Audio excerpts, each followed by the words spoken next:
As the Q-SYS Designer software continues to grow, new control components get added with new version releases.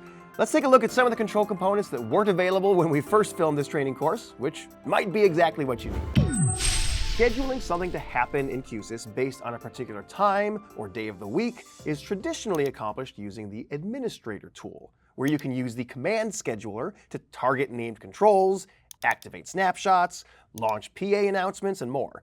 But if you wanted to do this within the design itself, you were typically restricted to something like this, using the date-time component and comparing its output to a custom text field using a string equal control function. And if you wanted to get more granular with your control, you'd probably have a mess of additional logic components just to accomplish something simple like shutting the system down every weeknight. Even using scripting components wouldn't make this significantly easier because you'd still have to build out each condition individually, and you'd have to update the code if you wanted to change the schedule. So we made the when component to save you from all this effort. It's quite simple. You just choose which days of the week and the time that you want an event to occur and enable it. When the time matches, the active LED will become true, which you can use to activate any number of automations within your design. You can also customize how long you want to hold that LED in a true state before it resets to false. So I can quickly just select Monday through Friday, enter 2200, and yes, please note this is a 24-hour time format. There's no AM or PM. And now I've automatically got an LED I can wire to anything in my system, such as a snapshot load button, third-party plugins, etc., to turn my system off each evening. Making changes to that schedule is very easy, and you can put all of these controls onto a UCI so the user can make these changes for themselves. If you're getting into more complicated scheduling, like an event that repeats every 2 hours or has to happen on the 12th day of every month, then the Administrator is still the more robust tool. But the when component makes simple timing automation quick to accomplish and easy to customize for the end user on a UCI. There are some cases, however, when the when of when you want to do something may be variable based on the time of year. For instance, you may want to change the CSS theme of your UCI from a light mode to a dark mode using the UCI style controller. Hey, look, I'm sneaking in another one here, when the sun sets. But the sun sets at different times throughout the year, and you don't want to have to keep updating that.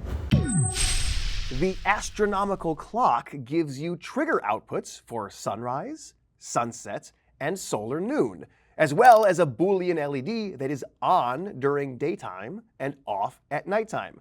This is all determined by your latitude and longitude, which you can either input manually or get if your core has access to an external network. Between this and the when component, you can truly make sure your system is automated based on the time of day anywhere in the world. You might think of the sequencer component as an upgraded version of the control delay. We previously showed you how a control delay can take an incoming signal and then transform that into multiple outgoing signals, each delayed by a certain amount of time, which is great for allowing a single action to result in a series of results based on your desired timing. Well, the sequencer takes that a step further.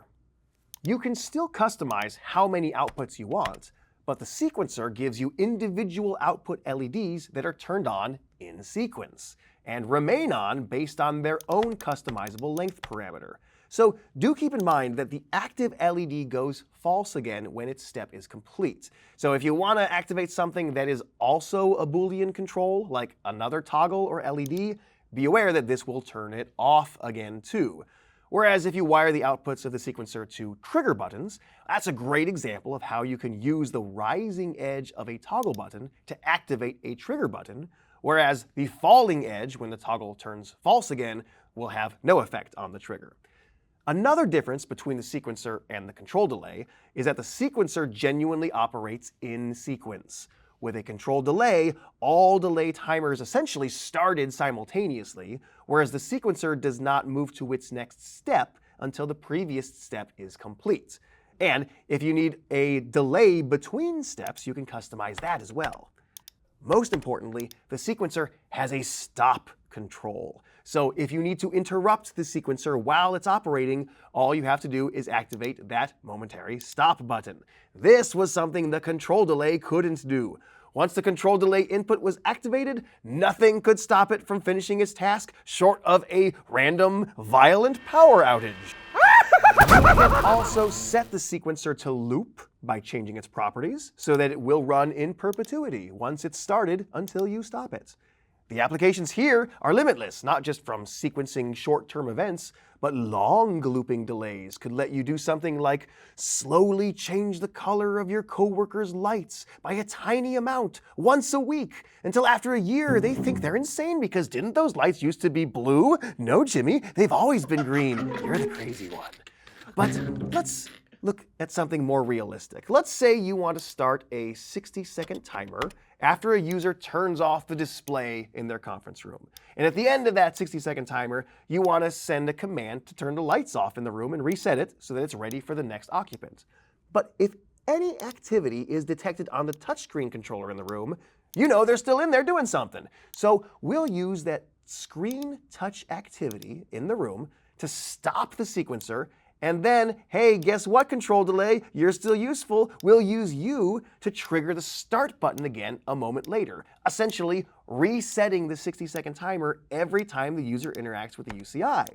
Of course, we only want this to happen after they turn off the display, not during their meeting. So let's add a logic AND to make sure the touch activity only activates the sequencer if the display status in the room is not on.